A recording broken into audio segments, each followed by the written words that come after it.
And one of my favorite things I like to, think about or quote is, grief is love in action. And if you see it in that kind of term, I think it will totally change your mind about grief.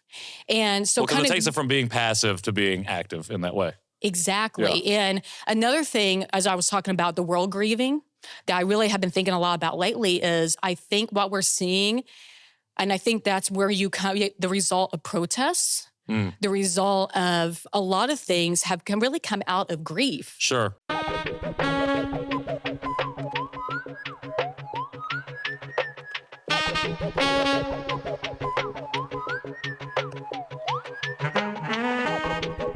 good? You all ready? You good? Ready? Good? All right, ready? All right.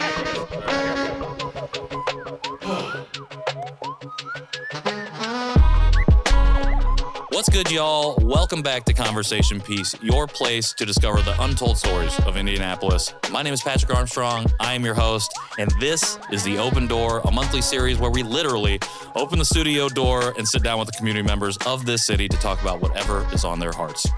If you want to learn more or you're interested in participating, head to conversationpiecePod.com and click on The Open Door to learn more. Shout out to Life in Indy, last but not least, for sponsoring this series as well. Without further ado, we're going to get right into it. My guest today is Katresha Taylor. Katresha, thank you so much for joining me. Thank you, Patrick. It's so great to be here. I feel so honored. So absolutely. Thank you. It is. The honor is all mine, and I'm really excited to dive into this conversation. First up, for people watching or listening right now who don't know who you are, do you mind sharing just a little bit more about yourself? Sure. So my name's Katresha, and he nailed that. That's already a big thing. I always like to give people praise for that, having a unique name that's kind of followed me my whole life, that I always give people credit for that. But yeah, so I am Hoosier born and raised. I'm actually from Southern Indiana. I'm from Bedford.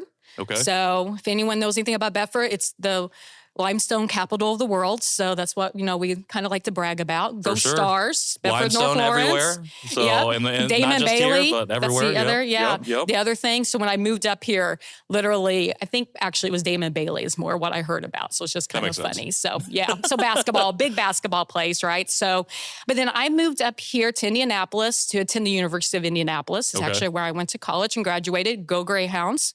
Love that school. So and then kind of had migrated more north. So I'm more in the northern suburbs now, but definitely have a heart and love for Indianapolis in the community. I have been working in hospice actually for over 20 years. I started out very young. We might not do the total math on that, but pretty much out of college. For sure. Actually. And I do volunteer coordinating. So I do work with volunteers. So volunteering is a very important thing for me in general. Myself doing it. So giving back to the community, that's why I was really drawn to this podcast, but obviously working with volunteers too. Sure. But I'm also the bereavement coordinator as well. So kind of an interesting also switch there, but grief definitely has become like a passion of mine, is to kind of educate about grief and talk about it. And it's having conversations like this, because I think it's extremely important to have these open conversations and talk about it and make it normal. Actually, normalizing grief is actually one of the things I really want, that I thought would be a good conversation for today. Yeah. To kind of, bring it back to a community-focused thing as well. So I love that. I think that's the title of this episode. Let's normalize talking about grief. Let's normalize the grieving process. I don't even know what it looks like. Let's start there and let's dive in. Like, what does it look like to normalize grief? You have over 2 decades in this work. What does that look like? Honestly, that's the thing about grief, is that there is no normal path. So we normalize it by talking about it, but it's unique. I know that's a very cliche thing. You probably have heard a lot of that, but it is. It's unique to each individual. Definitely. But one of the things I really have been really fascinated by lately is communal grieving. So the idea of community grieving is, I do think we're in a time in our world right now that we're grieving. Yeah. As a world, as our country, as a community. And it really kind of giving some thought. So this actually kind of goes back. It's a bit interesting is I kind of want to focus on the LA fires. Okay, sure. Interesting enough, because I was on my TikToks during that time, right? So, and I remember watching a lot of TikToks from celebrities or different people from the LA fires and them expressing their grief. Yeah. on that platform, which I think social media has done a lot for allowing people to express grief openly, good and bad ways, right? But I kept on wanting to shout at my phone because I was becoming very upset when I would be hearing the comments from people saying they're rich, they're famous, they have no right to grieve. And I'm like, no, everyone has a right to grieve. We're human. It should not matter, no socioeconomic status, nothing. And that was really bothering me, and it really had me thinking about this is the perception we have with grief. I think that's a perfect example of we think, why? Because you have money, you're wealthy, you have a certain status, you're not allowed to grieve something.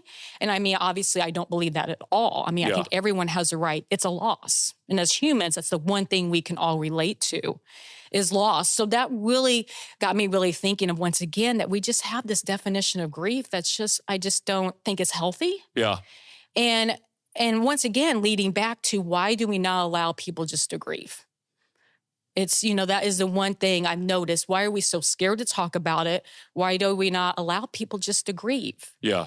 And one of my favorite things I like to, think about or quote is, grief is love in action. And if you see it in that kind of term, I think it will totally change your mind about grief.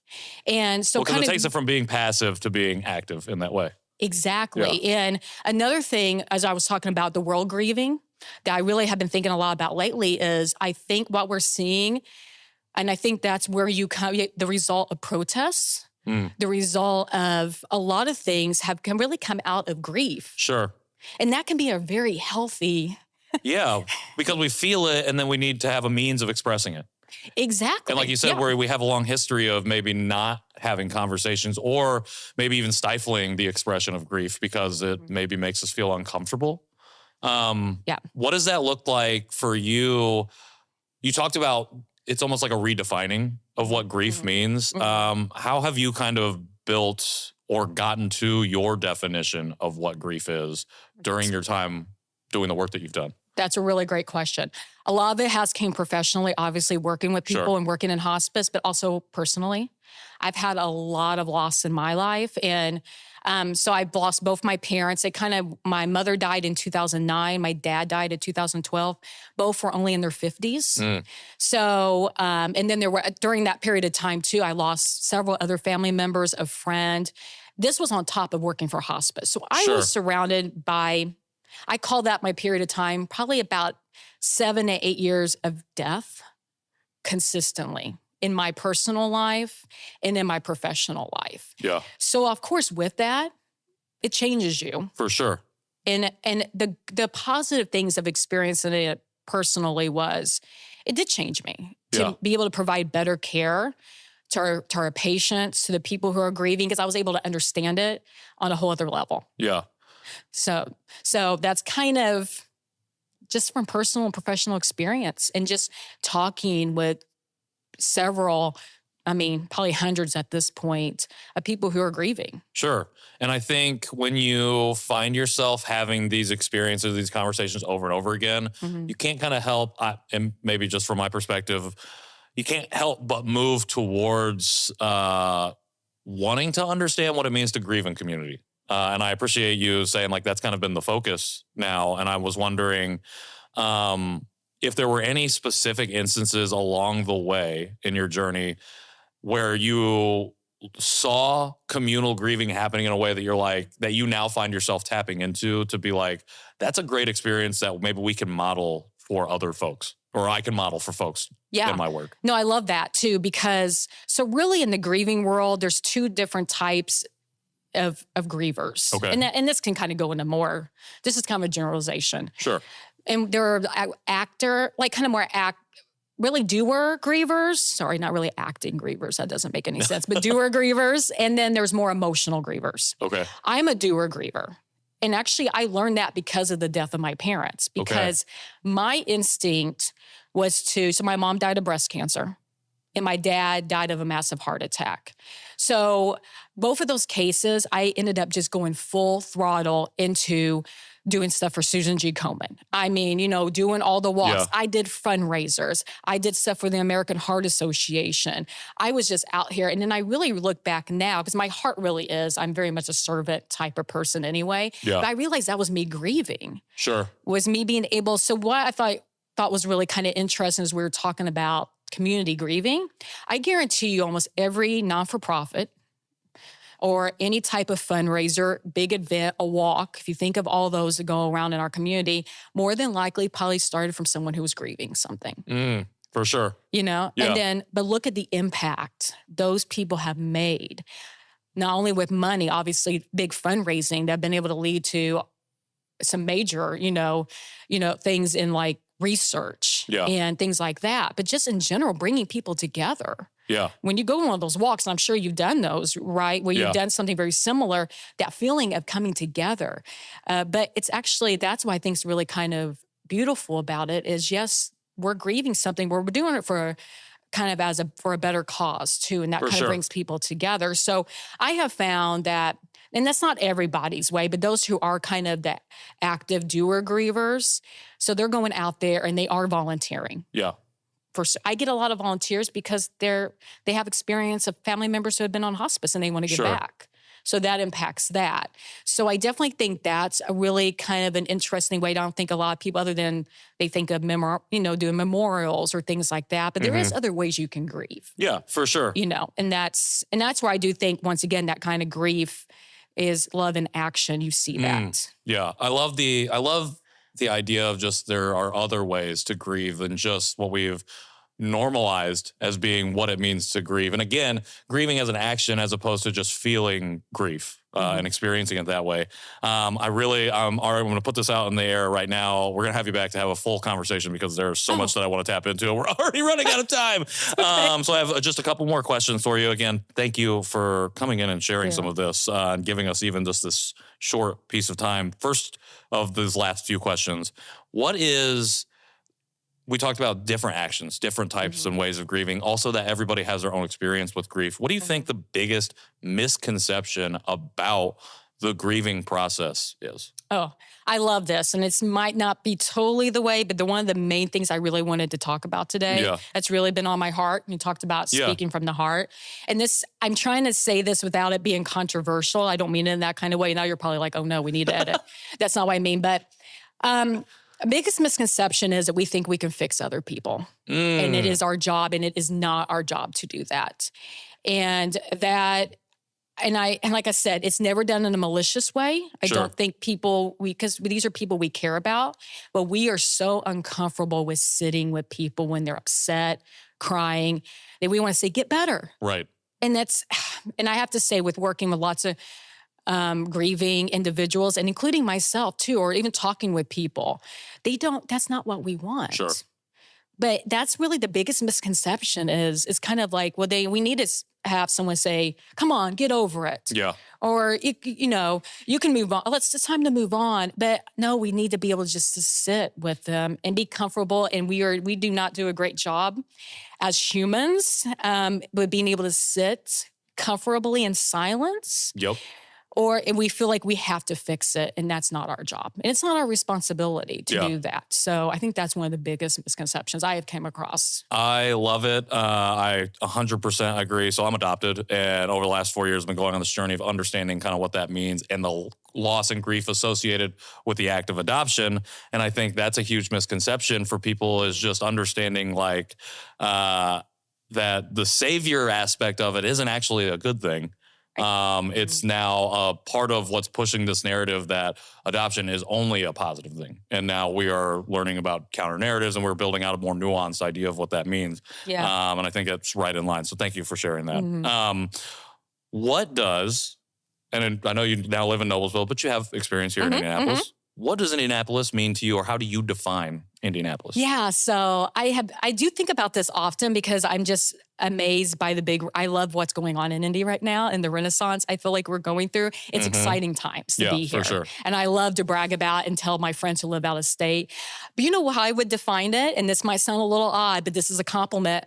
I think we're an underdog. And I love an underdog. For sure. Right? I'm the one who's always going to root for the underdog. But I say that because I have worked at a lot of events. Yeah. Like Indiana Sports Corps. I've worked a lot with the Big Ten.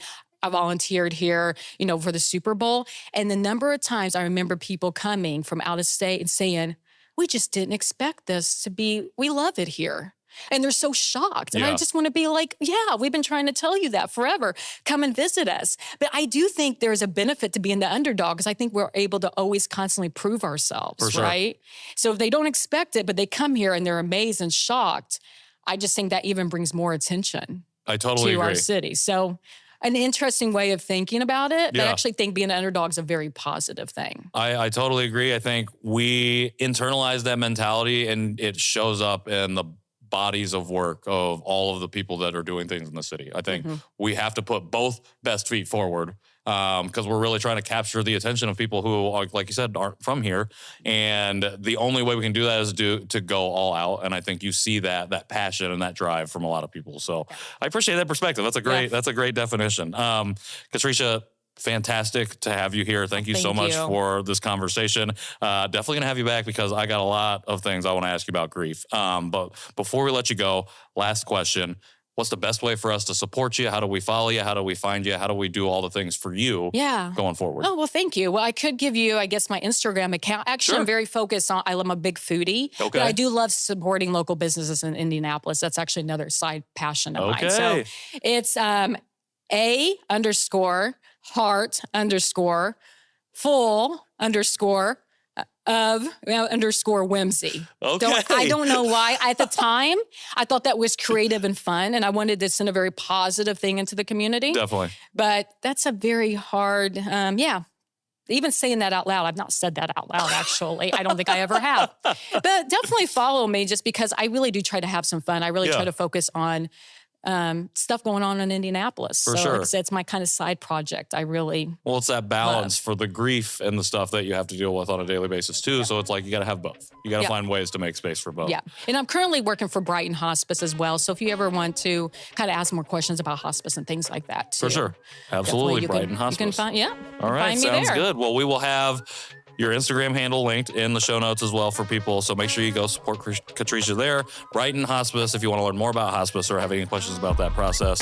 Katresha Taylor, thank you so much for being here. Thank you so much. Thanks for allowing me to have this conversation because I think it's an important conversation. Well, we're definitely going to keep doing it. Thank you again. Make sure you all check out Katresha's work and again, everything else in the show notes. Conversation Peace Pod for everything Conversation Peace. Shout out to Life in Indy for sponsoring the series. And until next time, I've been Patrick Armstrong. This has been The Open Door. See y'all soon.